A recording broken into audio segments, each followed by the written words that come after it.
Hey everybody, thanks for watching. We're the Popcorn Pimps. There's actually only two of us today. Our good friend Abraham isn't here today, which is fine because he missed like the most vital scene in the whole movie. No, I'm just kidding. Just the beginning, like the first 10-20 minutes. Right, he's not here today. He'll be here next week for Spider-Man. However, this guy isn't. But more on that after the video. So today we are reviewing Baby Driver, which, like, we always start off with our initial review of the movie, 1 through 10. Abraham did say that he wanted his to be a 10 out of 10. 10. He thought it was perfect from beginning to end. That being said, Mister, what was your score? 10 out of 10. Same thing. 10 out of 10, alright. I'd give it a 9 out of 10. And the only reason is because I don't give out 10 out of 10s ever. That's just a personal thing. But that being said, this was a great movie. Like, I absolutely loved it. The soundtrack was amazing. The acting was amazing. Yeah. It was like, and I'm not even a big fan of like Jamie Foxx acting, but he did a great job playing that character. Yeah. What's spoilers before we go any further? Oh yeah, spoilers. So the whole plot of Baby Driver is he's just a guy who owes someone money, so he's paying his debt by being a getaway driver for a bunch of jobs he does, bank jobs, like, you know, they rob banks. Yeah. But John Hamm was great in this movie as well. All of their characters were great, even though a lot of them, because the movie didn't have a lot of dialogue. But for not having a lot of dialogue, he didn't have a lot of dialogue. Yeah. But what's his name? Joel. The main character. Yeah, I don't remember his name. He's from The Fall of Our Stars. Yeah, that guy. But he did a good job. Yeah, for being kind of quiet, but everybody did a really good job. Everybody did their part. Jamie Foxx played a very, I guess you could say, crazy douchebag. He was very maniacal. Yeah, he was a jerk. Yeah, he and would always kill everybody. Yeah, that was an MMO. He would go into a store for gum and shoot the clerk. Because if you see, like, what was this thing? Like, if you like saw his face or something? Or no, it was like if we've done a job or I've seen you before and you're still alive, then there's something wrong. Yeah, something like that. And he'd always find a reason to kill someone. Yeah. One of my favorite scenes, it wasn't even my favorite scene, it was just a funny joke that stuck with me, was there's an Asian character on one of the jobs, and his name's like JD, is that? I think it was something like that. It was like JD or something, and then they introduce him by saying he's the Asian in Home Invasion. Yeah, he puts the Asian in Home Invasion. Yeah, it made me laugh. And that was the thing that surprised me, well, I didn't think it would be as funny. Yeah. Although it being Edgar Wright, who does a lot of like that type of movies, like he did like Shaun of the Dead, I believe, Hot Fuzz and all those. Like, I should have expected that. Yeah. That being said, the action was great. That opening chase scene. Was fantastic. It was great. And you know, this is the thing we talked about after the movie was I had read that the way they made this movie was they made the soundtrack. Like, this is the music that's going to be in the movie. And they built everything around the soundtrack. And you can tell that they did it that way due to how the movie was, in general, because every time a song was on, it clicked like perfectly. Like the guns, you know, the lines, the movements of the people, the groove of the car, you know, the vibe, the way he was driving, just everything clicked and connected with the song so well. Yeah. And that's the thing, it wasn't even just the music, it was like literal sounds as well, like elevator bells, doors closing, everything. Explosions. Like, yeah, it was all timed perfectly. So whenever someone finished saying something or whenever someone finished doing something, there was a sound that went with it that fit in perfectly. Yeah. Like I said, the acting was great, the soundtrack was great, the visuals were great. The flow of the movie was fantastic. I thought I had a really good... And it's a story, you know, we've all seen. Someone owes money to the wrong person. However, they did kind of like twist it where you would think, oh, this is going to be the final bad guy, or this is going to be the big bad guy. And next thing you know, it's like... totally the other person. It's like, what? And it was funny because, you know, normally movies nowadays are tending to become predictable in a sense. Yeah. But now I think movies are starting to like be aware of that, so they try to make it seem like something's predictable, and they totally turn it on you. They lead you. They lead you on, and then they turn it on you, and this is exactly what this movie. Yeah, did. it did that. Like, and it did that like a lot, where it gives you like a lot of people you can lead. Like, oh, that's gonna be the guy. Yeah, or it might be him. Like, I thought for a long time, like I said, spoilers. I thought Jamie Foxx was gonna be because he was set up to be that big bad. Yeah. Abraham had said he thought it was gonna be Kevin Spacey. It was. It could have been, but I think that would have been too like. Who do you think it was gonna be though? I don't know, because once the whole I was still so confused as to who it was gonna be, because I felt that after he ran away from that job, Kevin Spacey was gonna have everybody on him. But then once I noticed that, spoilers again, that he killed Jamie Foxx, I thought I was like it's gonna be them two. It's either gonna be them two or Kevin Spacey. And there's no way you could have thought it was going to be John Hamm and the girl, because you even said, holy crap, I thought John Hamm was dead. Yeah, because I thought he did that. Okay, I was thinking that until that scene, because right after that, they ran away. And there's a big shootout with the cops. Shootout with the cops, and then the chick, John Hamm's girlfriend, she gets shot up. He goes crazy. And because anybody who disrespects her or anything like that gets killed. And he went like full crazy. So he like walks into the police, and I thought he was dead at that point. I was like, this dude's gonna go on all around. You know, the whole and Abraham had mentioned it, when he was walking to the bar after all that. You know, I thought it was gonna be Kevin Spacey as well. Yeah, I did too. And that's, I think, what everyone thought was gonna happen. And then it was John Hamm, and like you even said, how the hell is he still alive? He was just so confused. Yeah. And John Hamm did a great job being like the final main villain. Kevin Spacey had his little like, you know, you're my good luck charm, so here's something I'm gonna do for you. And everyone got brutally massacred in this movie. Like, it was not just like a simple gunshot. People being like heads being exploded, you know, blood flying everywhere. And it's funny because what was it? To me, I got kind of I still don't understand, but I do and I don't, because I remember when they went and got the tapes. Yeah. Yeah, and remember they were going through the tapes, and then he saw the Deborah one, and it was funny because Kevin Spacey saw it and was like, "Crap," because like they know. Because Kevin Spacey would have done something if he would have screwed Kevin Spacey over, because Kevin Spacey's the dude that's like, "Oh, I'm gonna mess your life up if you mess with mine." So he knew that these guys are brutal and ruthless, that they don't care. So I'm pretty sure when he saw it, he's like, crap, they know something about him. Yeah. Which he had always said, you know, not to make this personal. Yeah. And that's why they all had nicknames, you know. It was like John Hamm was Buddy, Jamie Foxx was Bats, his girl was Darling, and then I don't remember what John. Baby. Yeah, he was Baby, and then Kevin Spacey's was, I don't think he had a name. No, I don't think. Oh, it was Doc. Yeah, Doc. His nephew was hilarious. That was just because it was just so random, because he's like, he knew everything. Yeah. He always a chip off the whole block. Yeah. And then I like the fact that he wasn't like, that he had a heart, in a sense. Yeah, like he wasn't just cold. He wasn't just like, he seemed like he would have been really cold, but yeah, he seemed like he wouldn't care about anything. Especially like the whole when Baby takes his girl out to dinner after he thought he was done. Kevin Spacey shows up and it's like, you know, like, you're not done. Like, you don't owe me, but you're not done. He's like, crap.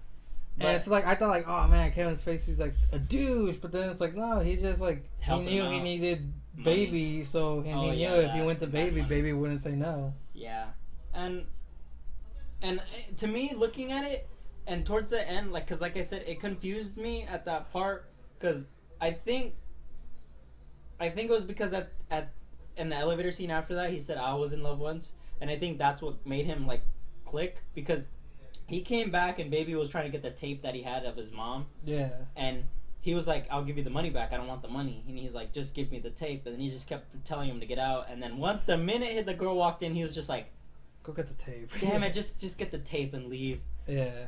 And that's, like I said, Kevin Spacey tends to play that role where he's like cold-hearted from beginning to end. And there's a lot of like older actors who do that.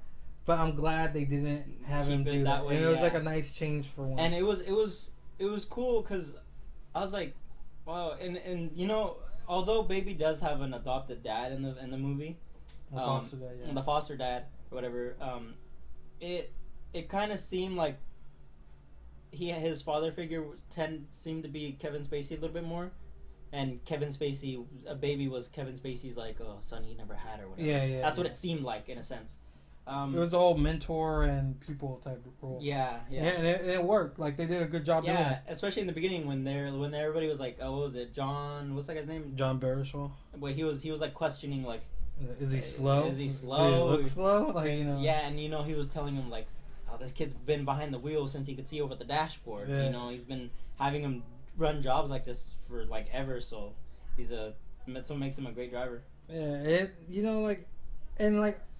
I would say that I personally like that Baby didn't have a lot of words. Like he didn't have a lot of dialogue. He was very quiet. Yeah, because he was very emotional. Like when he would sing and dance and stuff. Yeah, he was. You can see what he was feeling and stuff. Because you could tell he hated his job, but the second he was out of it, he was woo. Happy. Yeah, well, even in his job, but you had missed it. There's a whole scene where he's going to get coffee for everybody. Yeah. He's like all singing and dancing and stuff.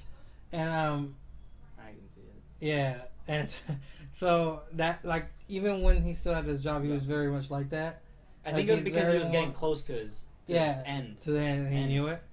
And so that whole situation, like the fact that he never killing and stuff, there was a lot and I would say all the chase scenes, the big chase were good. Even the foot pursuit one towards the end when they're robbing the post office was a good chase scene. Yeah, that from like I said, the movie from start to finish was good in general, but the minute that last job hit, it was just. I was I was at the end of my seat and oh my God, what's going on? Last night after the movie, I was like, that's a chase scene that I love. I love those chase scenes compared to Fast and the Furious. I know we hate on Fast and the Furious a lot just because it's so generic. Yeah, that's the thing. Cliche. Every chase scene doesn't have to have all these huge explosions, cars doing a million flips, because there wasn't really a lot of that in this movie. I mean, there was there was sure one or two cars doing flips, one or two. Crazy type stunts like that. Oh, when they drove off the freeway. To me, that was or when the truck was stuck under the semi and stuff like that. But that's that's okay. But for instance, that last foot chase where he's jumping from racing on foot to jumping into a random car and doing all that. That was a great chasing. It didn't have and it felt holy crap. You knew what even though it wasn't the fate of the world was at hand, but you knew there was a lot at stake. And it sucks because that same day he was forced into that job because he was originally going to leave it because he was going to go to Deborah, his girlfriend or whatever. They're going to take off or whatever. And they're going to take off, but he got caught. And he spent 5 years in prison, which was another great thing. They showed didn't get him away in jail. Yeah, he didn't technically win. Sure, he ended up with the girl, but that whole ending scene when he gets out made me laugh because it was basically that scene that he was dreaming. Yeah, because there was a scene where he's driving where he has a dream, and it's the girl the 50s. It's the 50s. This dude's wearing a typical 50s shirt, a grease shirt with tucked pants. Lifted pants, and then his girl's all waiting outside with one of those big old dresses, dresses, and then the hair all done up, and then she's driving a super old. I think it was it's an Oldsmobile or something. Yeah, something like that. And then Cadillac. And then it's all black and white, and then again right when he gets out of prison, it's the scene is all black and white, but except it's modernized. Yeah, and then it changes to color, and then and it was great. So I think that's gonna basically wrap it up. Unless you have anything else to say. I mean, when back to that chase scene, the camera angles are really well placed. Yeah. Cause normally you see, cause that's one thing that bugs me, and I always say it. I absolutely do not like Michael Bay's camera angles, and I do not like J.J. Abrams' lens flares and his camera angles either, cause I don't know. I don't like when it pans around and stuff. I prefer it when it's still, kind of. Because it was like that sometimes where it'd be still, when he was jumping through that van, it was just right there. Yeah. Where you'd see him like that, and then you just see him running. I don't know.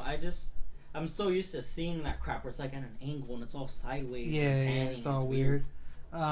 No, yeah, and you know, one more time, the soundtrack was on point. Yeah, And exactly. because like every chase had like that one sound, like the song, and it fit perfectly for with that specific chase. Yeah. Because if you put any other songs, like they're all good songs, but if you put any other ones with this, it might not have been might not have been as good. Yeah. And my favorite part, because I laughed, because I even said it, because like when they're doing the first job with Jamie Foxx, with the Mike Myers masks or whatever. Yeah. that was hilarious. But what is it? No, that was like the second chase, right? What was it? What do you mean? That was their first job. The first job he did. Oh, that was the second job he did. Yeah.